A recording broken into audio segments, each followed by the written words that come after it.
โอ้มานานทีน้องงออกลูกเกือบบุหุ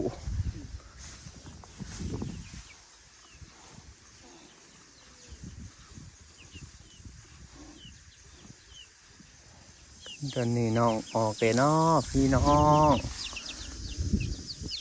น้องออกแล้วเย้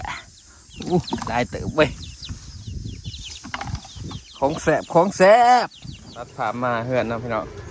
คือยังจะมาทงมันบ่มีทงหรอกไอ้ทงใส่ปากโชคดี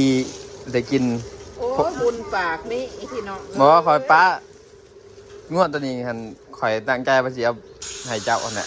บ่โอ้โชคดีเนาะเพราะว่ารอบก่อนหันกินเองนะพี่น้องเนาะแต่บ่ฮอดอีแม่ก็ได้ว่างวดตัวนี้มันสิออกก็ได้จับมันมาผูกไว้เอาน้องมันเอาไปให้เจ้าแต่งวดตัวยี่พ่อเอาให้เนี่ยให้จักปีแล้วเลี้ยงมา4 ปีเนาะ5 ปีเดี๋ยวนะดอก4 ปีแม่ข้าวหนักถูกจะบัดจักปีหน่อยเพิ่นไล่6 โตล่ะ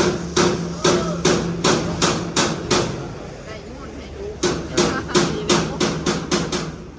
ไล่6บ่มียังให้เอาไล่ลอกโลกป่ายของแสบนะนี่สบายดีติเด้อ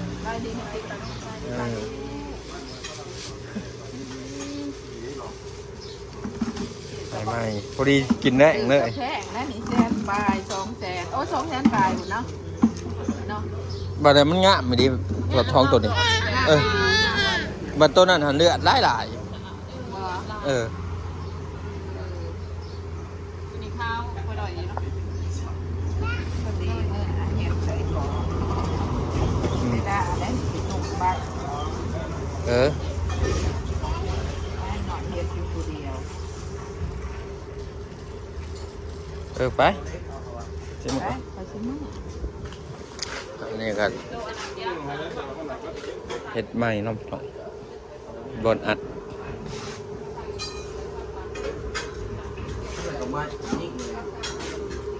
เสียประตูอัดเก่าเขาเลยลองเก็บเครื่องเก็บของนอนอยู่นี่เนาะ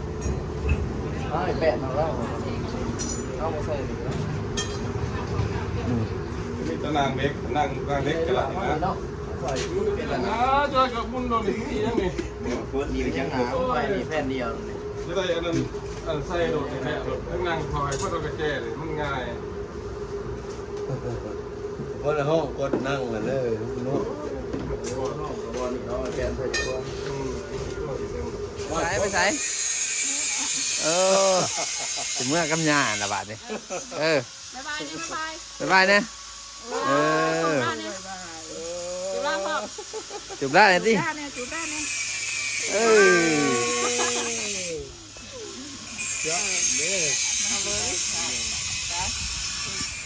เดี๋ยวจีร้องเอา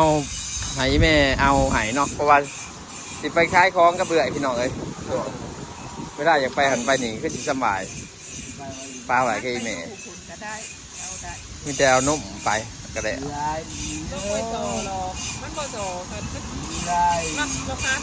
ให้สายปานเด่นก็สายปานนะ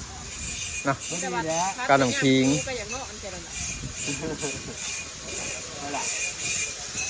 ก็เป็นก็ยิงโง่ค่ะเนี่ยเป็นเกิดมือแต่ยังไป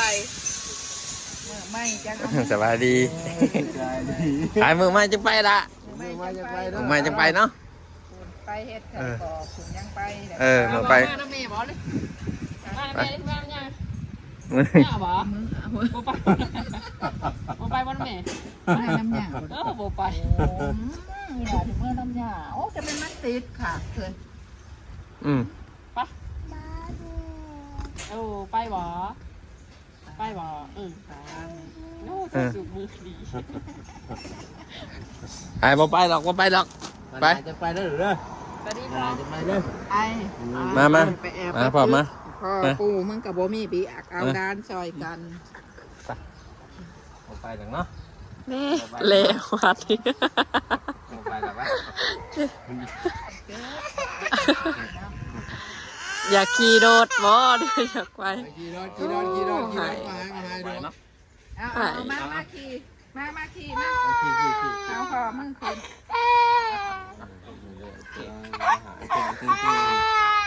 เอาคืนมันขี่ไปข้าวหนึ่ง ไปน้ำใหญ่ไปอีดา บ๊ายบาย ไปหอดใส่ดิ มาโอ้ที่ไป โอ้ยไปหอดใส่ดิไปหอดใส่ดิไป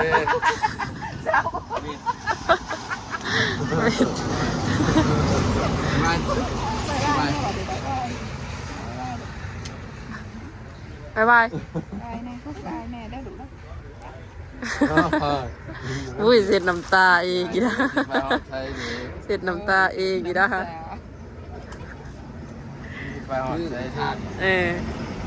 ไปพออุบเอา เดี๋ยววะ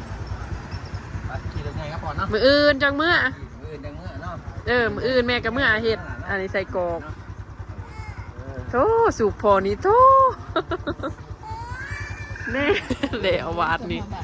มือจะขี่รถไงไปน้ำพอมือจะขี่รถไงไปดูไป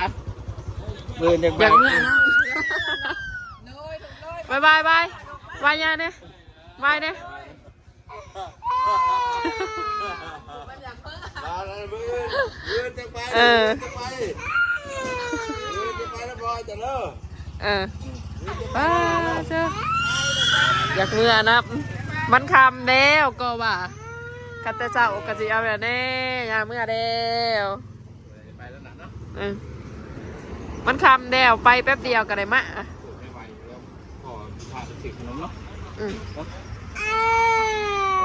คือเห็ดเต็มร้อยเนาะคือว่าพร้อมใส่งานเนาะพี่น้องเพราะว่าต้องในจอดใหม่เนาะซุ่มนี่ไอเสื่อมเบิดบนไรมันต่อนะเขาใส่น็อตมาบนไรก็เสื่อมเพิ่มเนาะมีหมอไผ่บอลใส่หมอไผ่นะบอลต่างบอลใส่เลยไม่ได้สตาร์ทปลาไปนี้เลยอันนี้เห็ดใส่กระเจเนาะใส่กระเจพี่น้องเนี่ย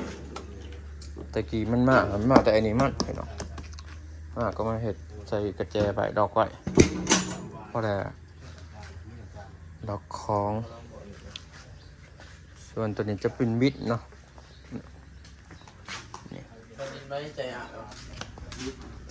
ใส่เสือกเลย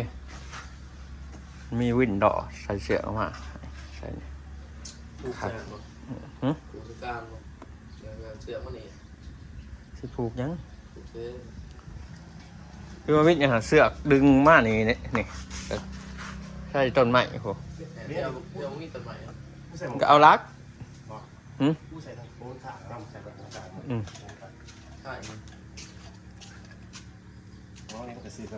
ให้มันซื้อกับหล่อนะก็ให้สิแล้วมาปลูกเส้นนี้นะตัวนี้เกี่ยวอันนี้ เกี่ยวยังไง เก่าก็ปลูกแค่ปลูกยัง มันสิไหลบ่จ้ะมันบ่เข้าใจนะพอวิทย์แนวไหน เข้าใจอยู่ ตอนนั้นเราก็เอาแขวออกเนาะเอาแขวออกเนาะนะก็โอ้เอาออกบักลายมันนึงเป็น30ปุ่นนะ ประมาณ47 40ปลาย เขาออกว่ะถ้าบอกมันเป็นยัง มันอืดเนาะตามที่รถพ่นทุกขั้นนั่นเอามาใหม่ๆแน่นี่เข้าออกเบิดแขวอันเอาแขวออก ไม่เสร็จแน่เลย แค่น้ำร้านดึงเขาเดียวพวกเลย แม่จะได้เนาะ อันนี้น้อยว่าดึงไปเรื่อยๆ ดึงไปเรื่อยๆแล้วก็ออก ดึงพวกบ่เดียวพอลายผม ดูว่าพร้อมใส่งานบ้าน โอ้ยไปเด็กเกี่ยวว่าเขา นี่แหละเผื่อถึงมันเกิดมันหักเนี่ยผมพิสูจน์ เก็บไว้ เ